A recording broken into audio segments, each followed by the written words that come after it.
कुछ सपने आंखों में नहीं सीने में पलते हैं। कुछ कहानियां सिर्फ सफलता की नहीं होती, वो भूख की होती है, अपमान की होती है और चुपचाप सह लिए गए दर्द की होती है। ये कहानी है एक ऐसे बाप की जिसने अपने सपनों को बेटी की पढ़ाई के नीचे दबा दिया। एक ऐसी माँ की जो हर रात रोई लेकिन हर सुबह मुस्कुराकर बेटी को किताब पकड़ा दी। और ये कहानी है एक लड़की की जिसने गांव की गलियों से निकलकर वर्दी तक पहुंचने का सपना देखा। ये सिर्फ एक कहानी नहीं है, यह एक संघर्ष है, एक लंबी यात्रा है और एक सवाल भी, क्या हालात किसी लड़की की हिम्मत से बड़े हो सकते हैं? आप सुन रहे हैं मैडम डीएसपी। मैं संतोष कश्यप आप सभी का ऑडियोस दुनिया में स्वागत करता हूँ। यह मेरा पहला उपन्यास है, तो चलिए हम लोग इसके पहले अध्याय को सुनते हैं। प्रथम अध्याय, माघ की सर्द सुबह और सपनों की आँच। गांव भिट्ठा मोड़, जिला सीतामढ़ी, बिहार। हवा में सर्दी नहीं थी, वो जैसे कोई अनकहा सांप थी जो रूह से होकर सीधा हड्डियों तक उतरती थी। हर सांस जैसे बर्फ में डूबी कोई चुप चीख और हर झोंका मानो बचपन की किसी भूली डांट की गूंज हो जो अभी भीतर कहीं कांपती। 22 वर्षीय ग्रेजुएट गौरी चुपचाप बैठी थी।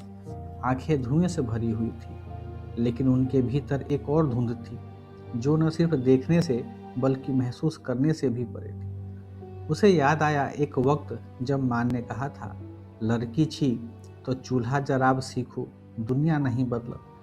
इसका हिंदी में मतलब होता है, लड़की हो चूल्हा जलाना सीखो, तुम्हें दुनिया नहीं बदलनी।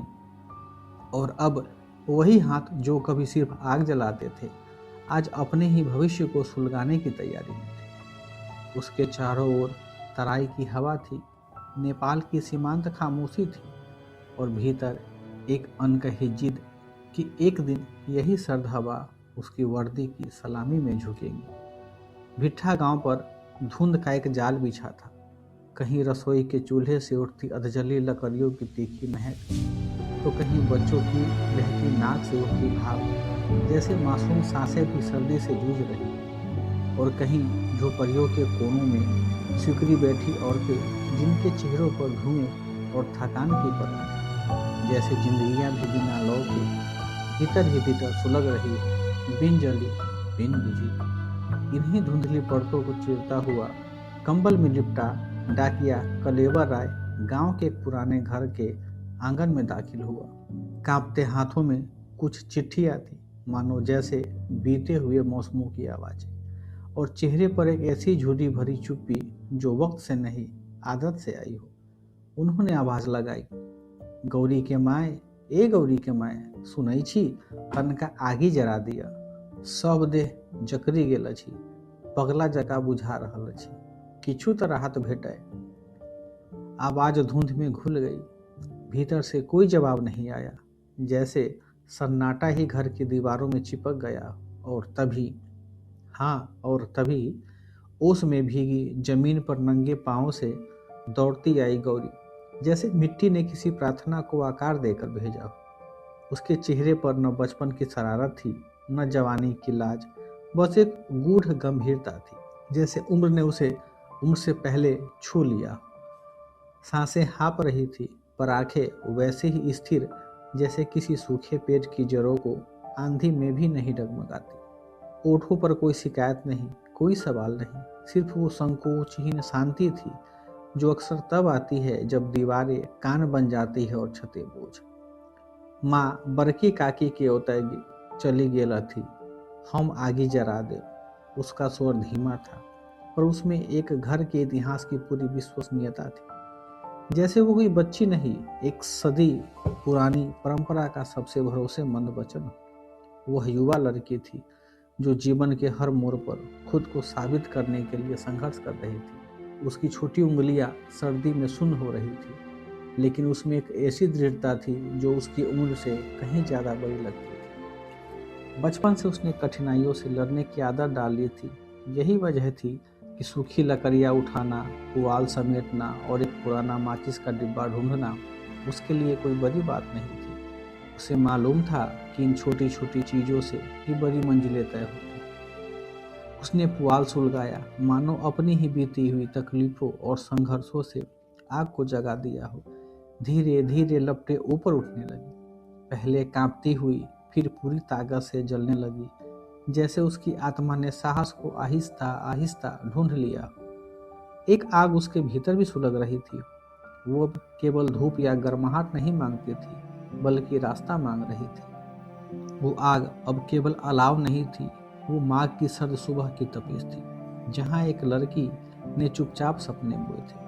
वो आग उस अकेली सी चुप लड़की का उत्तर था, जिसने किताब कभी स्कूल से नहीं, जिम्मेदारी से सीखी थी। गौरी उस दिन पहली बार किसी के कहे बिना काम नहीं कर रही थी। वो अब सिर्फ दूसरों के लिए नहीं, बल्कि खुद के लिए कुछ कर रही थी। उसने देखा, आग जल सकती है, कुछ देर की मेहनत, उसे बस हवा देनी होती है और सही वक्त पर अपने हाथ पीछे खींच लेने होते हैं। कलेवर राय चुपचाप उसे देख रहे थे, बेटी नहीं, जैसे किसी पुरानी दुआ को साकार होते देख रहे हैं। भिट्ठा गांव की मिट्टी में जमी ओस की गंध और नेपाल की तराई से बहती हवा की मीठा स्पर्श उस सर्द सुबह को किसी कथा में बदल रहा था। गौरी अलाव के पास बैठी थी, लेकिन वो सिर्फ आग नहीं जला रही थी, मानो अपने भीतर की तपिश को दिशा दे रही थी।